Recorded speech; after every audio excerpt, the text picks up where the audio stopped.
valuable information. That's awesome. Yes, yes. So before we get started, tell me which part of the world you are in right now. I'm in Okay, Brazil. all right. Yeah. Yes, in Sao Paulo for a few more days. Been here for like 4 days, then going to Salvador. Uh-huh. It's the city in Brazil as well, and then in Rio. Oh, So it's like, nice. yeah, it's like a week in which location. Still continue working. I'm a digital nomad, right? As long as I have my laptop and my internet, that's all I need to get the result for the clients. That's awesome. Yeah, I love that. Yeah, perfect, man. All right, okay. So let's get started. There's been a lot happening in EB1A. A lot of people have actually panicked in last 2, 3 weeks, I with some know. of the news coming out. So, and I totally understand where it's coming from. And so, I think that would be a great starting point for us to kind of talk about why there has been a panic in the community who is going after exceptional green cards, extraordinary green cards. Can you shed a little bit light on that, Stanislav? What happened, and then why are people so afraid? And then people who are doing things legitimately, why they don't need to be afraid? Absolutely. And before I answer that question, let me establish a little bit my expertise in Yeah. this kind of field. I'm an attorney with 10 years of experience, and I have a corporation in Miami that specializes in one of the services, the talent visa, which is about 60% of my practice. And we have more than 3,400 approvals for the 10 years of existing of the company, and about 120 people working in the project.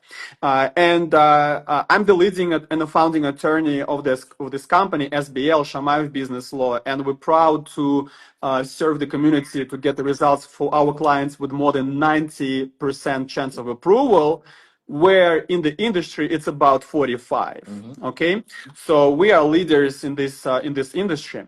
Um, and also, guys, who's watching us right now, you can get a free evaluation from me. You can click on the profile link on cars. It's in your profile, right?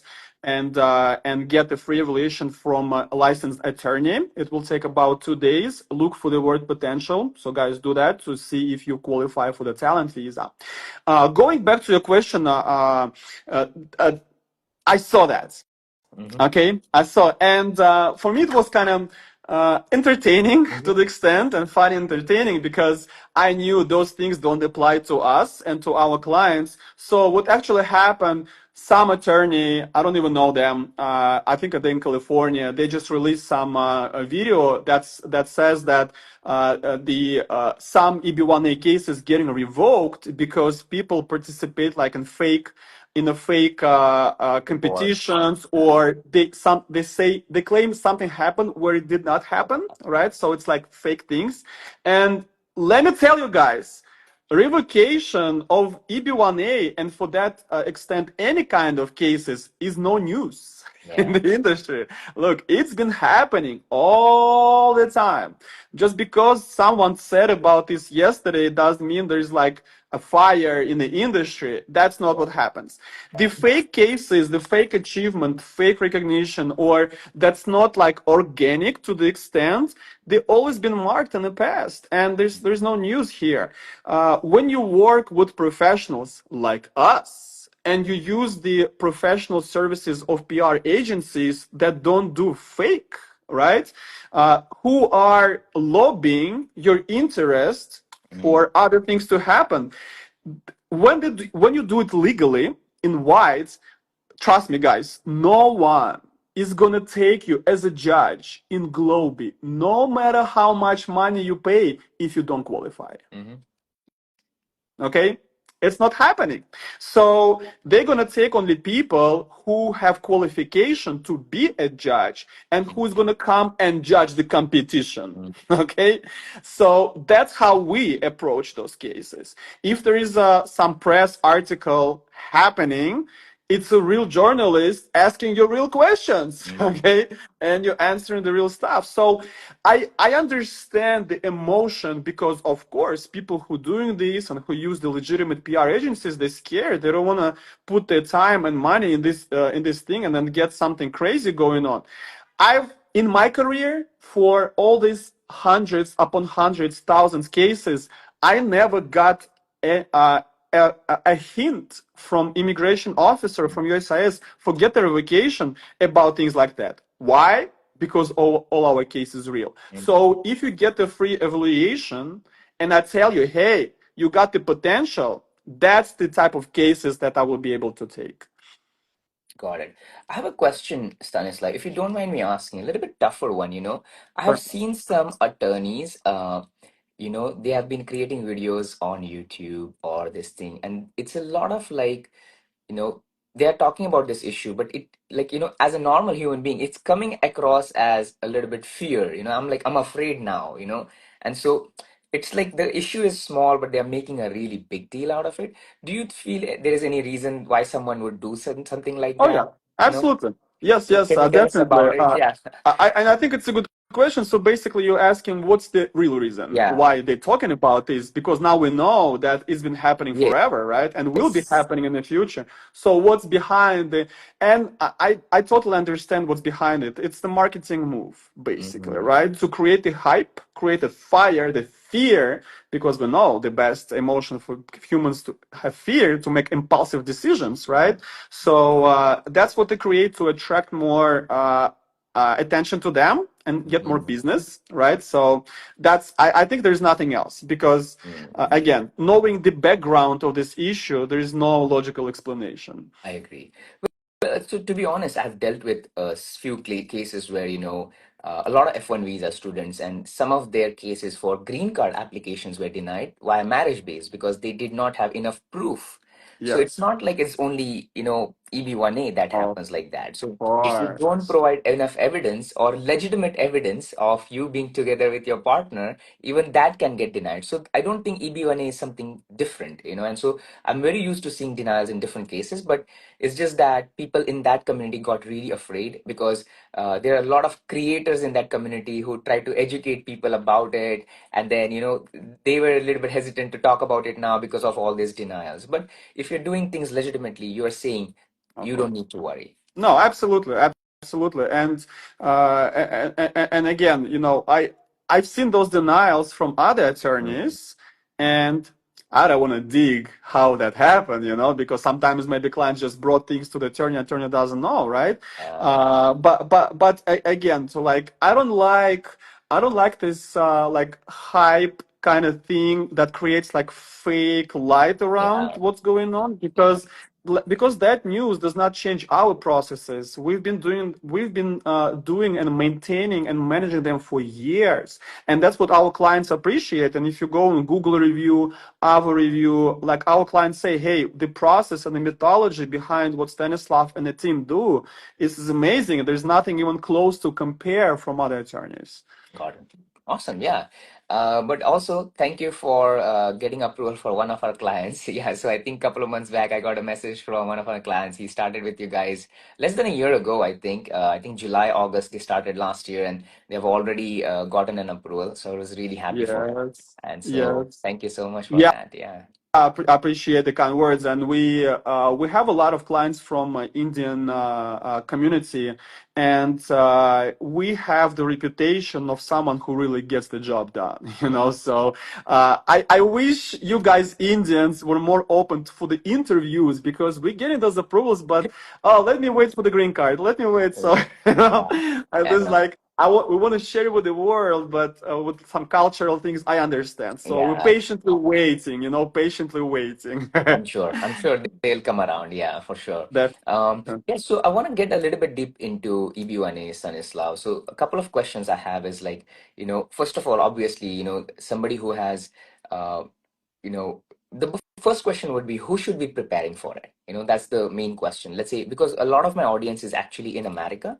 They're either pursuing a master's degree in America or they have already graduated and are working in the industry. They have yes, 1 to 3 years of experience on OPT, and some of them may be on H1B, but they are kind of now finding it difficult. Like, hey, I don't want to, as an Indian, I don't want to wait for 15, 20 yes, years. I yes, just got a message from one of my Nepali clients yesterday, and he was like, I'm not even going to wait for H1B. I'm just gonna apply for an EB2 directly, you know. So But then with an Indian client, I have such a different mindset. It's like OPT, then H1B, then I wait for 15 years, and then I go after an EB, any EB. So how do you differentiate that? Where do I start? Uh, a very good question and a very valid concern, because I also see some clients from India, especially, who are totally eligible Mm, for EB1A, and but there is some, like psychological barrier for them just to start the process for different reasons. So let me wait for H1B, let me wait for this. There's nothing to wait. Okay, okay, I need to qualify yeah. you, and if I say, hey, you get the potential, which meaning 90% chance plus at the end of this case, unless, and of course, if you can pay, if you're financially stable, and if I qualified your case, there is nothing Okay. else. The more we wait, the more we postpone the start of the case. Now, who is eligible, if we need to speak generally and give the good idea about who can start the process? Well, that's pretty easy actually. If legally speaking, we need to have at least 2, 3 criteria to start. Okay. Okay, but for some people, like, oh my God, the criteria, la la la, maybe a little hard. Okay, how we can generalize 3 criteria? You're professional, right? Like you're IT, architect, designer, engineer, doctor, whatever that is, right? Professional. And if you have 2, 3 years of experience, this is definitely a good start to go for the free evaluation and see what's going on with your case. If you have 5 to 7 years of experience in your profession, this is totally green light. I know we're going to have at least 3, 4 criteria, even without knowing what exactly you're doing. Because if you're engineer or the front end developer or the senior position in cybersecurity, I know Mm, we have four at least. We can improve three additional criteria to make it to 7. Where by law we need only 3, yeah. right? But we can make it up to 7, and that's going to be a good case. So experience is probably the first thing I would Mm. use to self-diagnose, right? To understand what's going on. Other than that, again, free evaluation in your account, Amkar. Got That's it. the way Yeah. to go. Yeah, definitely. I think somebody asked where you are from. They joined late. So a little bit background, guys. I'm talking to Stanislav. He's an immigration attorney, and we have worked together for a time now. Doing educational webinars and everything. Their organization offers EB1A, O1A, all the extraordinary visas you're looking for. They do offer services for that. If you need a free evaluation, again, link in the bio where you want to have at least 1 to 3 years of experience if you're getting started into like an EB1A. O1A is a different kind of ball game, so we can talk about that in the next call again. But then EB1A, you're looking at 1 to 3 years of experience just to get started, like to evaluate your profile and stuff like that. I want to talk to you about like couple of criteria which I know most people very easily qualify, Yes. Stanislav, and we have talked about it before. One is like a critical role in your organization. That's something like if you've been working there 1, 2, 3 years, or even you have changed jobs, but then you're doing something that is important for the company, it's usually easy to prove. Can you tell a little bit about that? Because people don't understand that, I feel like. Yeah, sure. And it's very simple criterion which has no like hidden things Mm, in it. It's very very simple. We worked in the past, and that's, I think, one thing that people get confused with. Like, I don't work in that company yeah. anymore. No problem. As long as you worked there in the past and you, like you said, Car, achieved Mm, certain success for the company. Usually, it's measured in money. If it's a big company, that's a little different. We have an approach there too. So as long okay. as you did something good for them, that's good enough if the company has the reputation, right? So what's the reputation of the company? Of course, the big companies, the famous in the US, like Walmart, Amazon, HP, and all those who, Infosys, our favorite for Indians, right? Of course, everybody knows them. They have the reputation. But most importantly, for me, to prove the reputation of the company is to show who are the clients of this company. Makes Because that could be XYZ from Florida, nobody knows, but if they serve Microsoft, Google, Apple, provide some services, nobody's going to use some company with no reputation, right? So that's a good sign. So as long as we get, and of course, press about the company, the history, if they organize events, if they sponsor events, that also adds to reputation. But most importantly, what did you do there? If you wrote a code for the new product, if you were a senior position with engineers, if you do some graphic design for the company, if you do the product design, of course, they started it and they're selling it. So that would be a critical role. And for the purpose of EB1A, and that's where we're coming with the years of experience to start, because critical role is probably one of those criteria that cannot be it cannot be done if it's not done before, right? Of course, we can wait for 2-3 years and wait till the good company comes in and you work there, but it's a long time, right? So either we have it or we don't. So when we have experience, usually we already worked in 1 or 2, maybe 3 companies, depending on the number of the years. And the perfect case for me is 2 critical roles for the EB1A. Okay. Sometimes we don't have it. Like, let's say an example where a person just worked in Google for 10 years and that's all where he worked. No problem. It's Google, we can deal with this. But generally 2 roles plus, that's when I'm happy and when this criterion is really strong. And the way that we prove it is a letter from that company. And of course, we help with the letter and it's structured the way it should be by law for the immigration officers. Question number 1 that I get asked about this letter.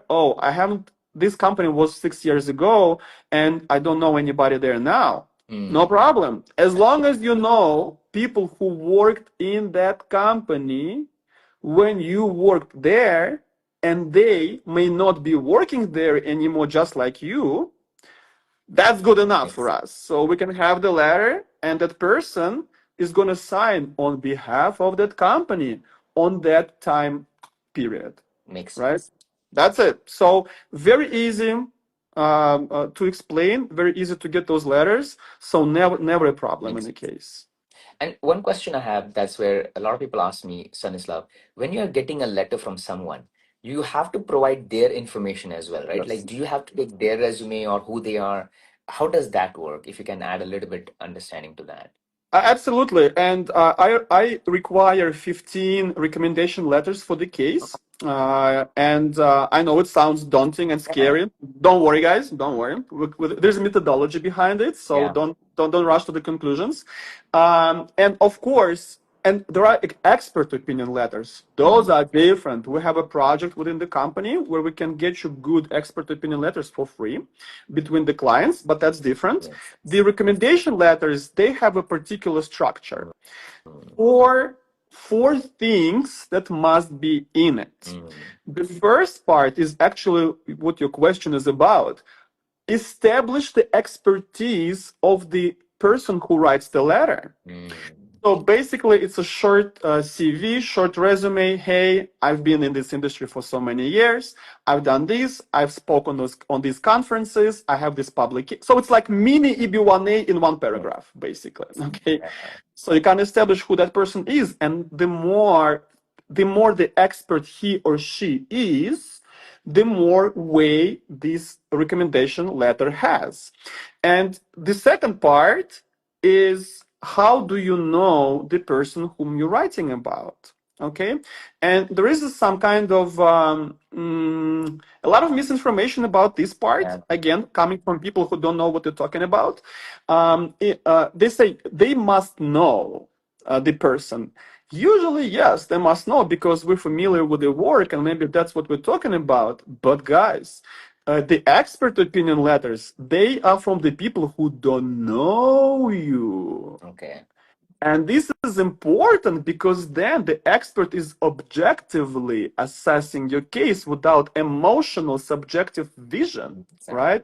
Based on your achievements and recognition. Okay, so those are two different types of things. Don't mix them up. So yeah, recommendation from someone who most likely know you and know your work. And in the third stage, they kind of explain what the recommendation is about. And remember, each recommendation letter is not general, it's attached to a particular criterion. Okay, Got it. so sometimes maybe we touch on two, three criteria, maybe, but usually it's in one. So each of them, and that's in the begin. That's the point of the strategy of the case, because we need to allocate all the information, all the resources we have evenly throughout the petition to make it strong. So in the beginning, I build the strategy after the free evaluation, right, that the team implements while we work on the case. And the last paragraph is basically the conclusion, right? The summary of the analysis of what we maybe we recommending the competitions where we participated. Maybe we recommend the project that we assessed as professionals. Maybe they're recommending the contribution in the industry. So this summary, why they think that's the person did what they did and why it's good in the industry. Makes sense. Interesting. Wow. Okay. All right. Thanks for letting that know because I think that's one question. Like, okay, I don't know what kind of letter I need to get and like, how do I get it? But I know like if you're working with a professional, they always have a format on what to get. And sometimes they'll hurry and they'll get a random letter, like, to whomever it concerns or something like a one Yes, page. That is not yes. something that will qualify eventually when you're really going into the filing of the case. Well, we have like a model letter, recommendation letter. That's the ideal. Let's put it this way. You don't always get the ideal one. Sometimes you Yeah. just have to work with with what you have. Yeah. But yes, when we start the cases, a client has the folder, a separate folder for each criterion, where there are the templates and examples, how those letters look at the end. So we could you could see what's going on in there, right? So we have that for each criterion, for each letter that should be created in the case, a template, an example, and of course the whole team explaining how it all works. Makes sense. Yeah, the best one is the format I said, addressed to the immigration officer. Sometimes we have NDAs, and you guys from Indian background, especially in H1B, you have a lot of NDAs in the work, and we have a good experience going around that because we deal with this every day. It's never a problem. Yes, there's some hurdles we can maneuver, Makes sense. but yeah, we can get that done. But at the end of the day, the motivation and the goal for the team, for me, and for the client, that's the main thing. Those little things we can always resolve. Got it.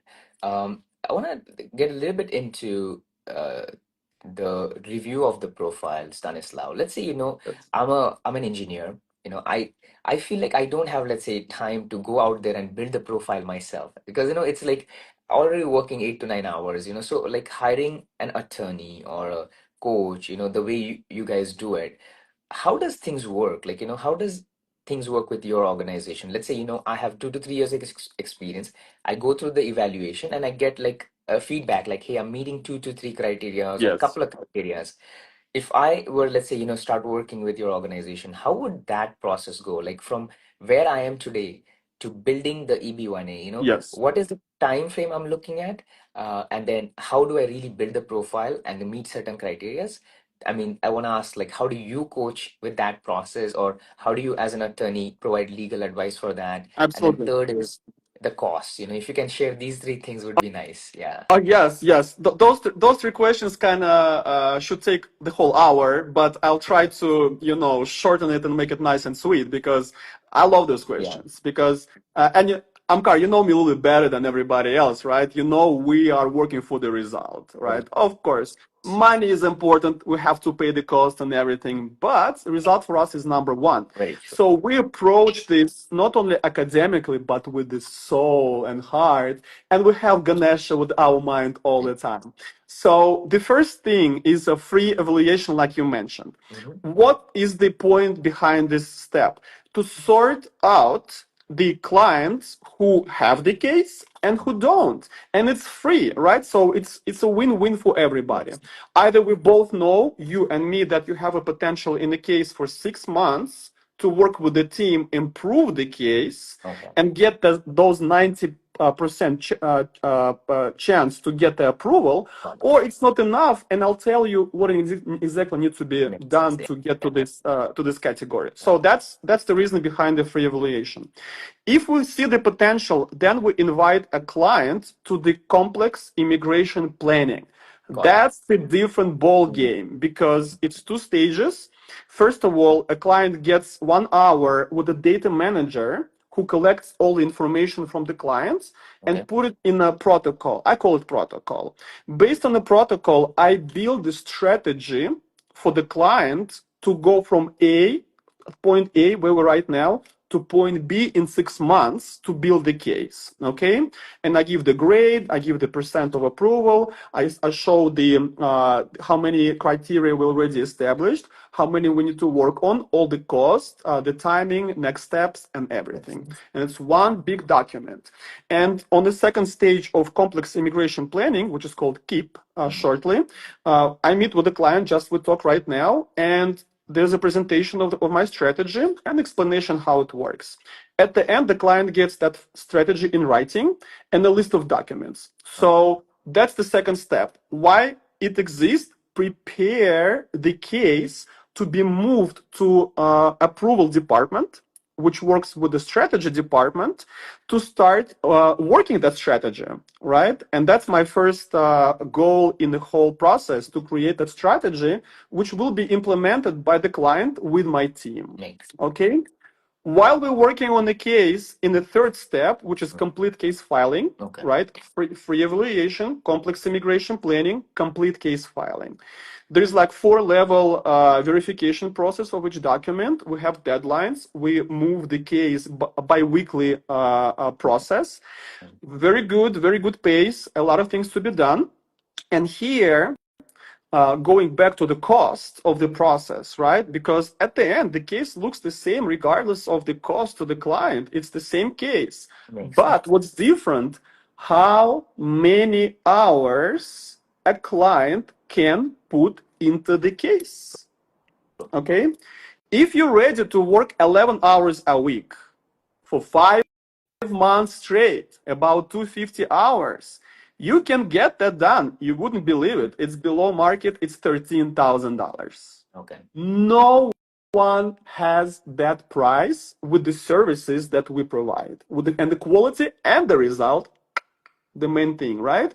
So it's very cheap. Okay, I can argue all day on that. Yeah. However, if a client, and I know, like you, Omkar, you're a busy man. You have your Insta, you have your work, you have your studying, you read books, you do a lot of shit. Okay, so you don't have time, and you're like, okay, my hour of working on the case is more expensive than what I do for my living. It doesn't make economical sense. So we build 4 levels with 13,000 the bottom and 3 on top of that, with the pricing where the client delegates some work on us, but pays more because we have to spend more resources. So there is 13,000, 16, 19, and 22, the top one. For 22, the client is expected to put 2 hours a week. Okay, so that's very easy, nice. About it's all about the resources and effective use of them. Yeah. And that process goes for 6 months. Okay. So all our cases, I don't take case that I cannot improve and get to grade A, right, which gets 90+% chance of approval. I don't take it if I cannot do it for 6 months. Okay. So if I'm saying, hey, let's go, we're ready to do this, that means that we can do this for 6 months, get you approved, and then start the green card process. Makes sense. Yeah. Okay, awesome. Yeah. And wow, that's actually very quick than what I thought it would be, And so, wow, okay. Yeah, I'm a little bit surprised that we are able to do it in that time, because usually, what I've seen is like people will, take a little bit longer time, and then, it's usually like, I would say, a year or 2 years really taking that time to build that profile. But this is nice to know that if you're working with your organization, you're actually delivering results very quickly. Yes. Yes, and the reason why, because we build the Got it. process. Yes. Awesome.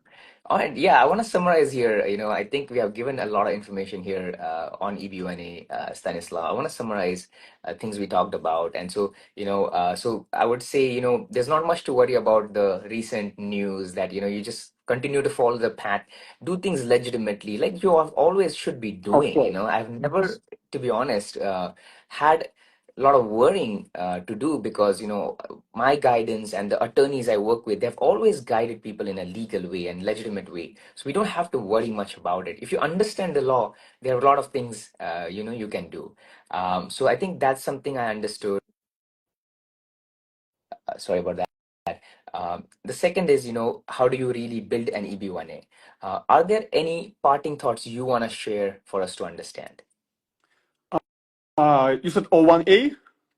No, just like EB1A, like, just how do we, is there anything else you want to share about EB1A here before we kind of like this thing? O1A, I want to do another Yes, one next time. yes, Yeah. yes. I wanna, and I think we come back to this topic from time to time, but I think it's so important that we have to cover it every time.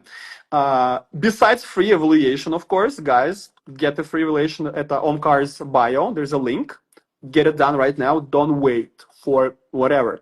Don't wait till Shiva comes to your home, right? We need to get things done. That's number one. That's important. But number two, guys, you do not have to be Einstein or globally accepted, recognized person in. That's all not true.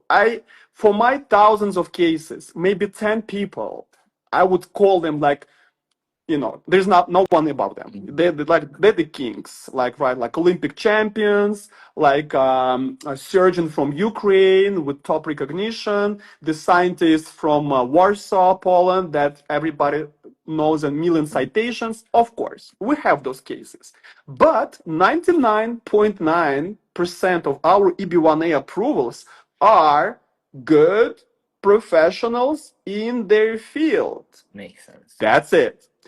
If you feel like you're good, respected professional, you do work on the project, you work for companies, you make money, you talk to other professionals, build the project, assess them. That sounds like EB1A to me, because that's the cases we're taking and we're getting them approved. Awesome. Yeah, good to know. Yeah, because I think, the online writing for EBN is very intimidating, when they ask you for Nobel Prize and stuff like that. I don't know Yeah. how I'm gonna win a Nobel Prize, but I think I can definitely design some roads and get an EB1A, I For think that's something I can do for sure. sure. Uh, but awesome. Yeah, thank you so much, Stanislav, for taking your time. Truly appreciate you joining here from Brazil. And Yes, thank you. yeah, it's been awesome talking to you. And then I look forward to talking to you again in future. Yeah. Absolutely.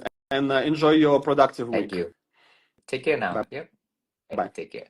All right, all right, folks. Thank you so much for joining, and yeah, I'll see you guys in the next one. I think sorry about my sister, walking through here. I guess my family is around, my friends are around here in the house, but I'll see you in the next one. Peace out.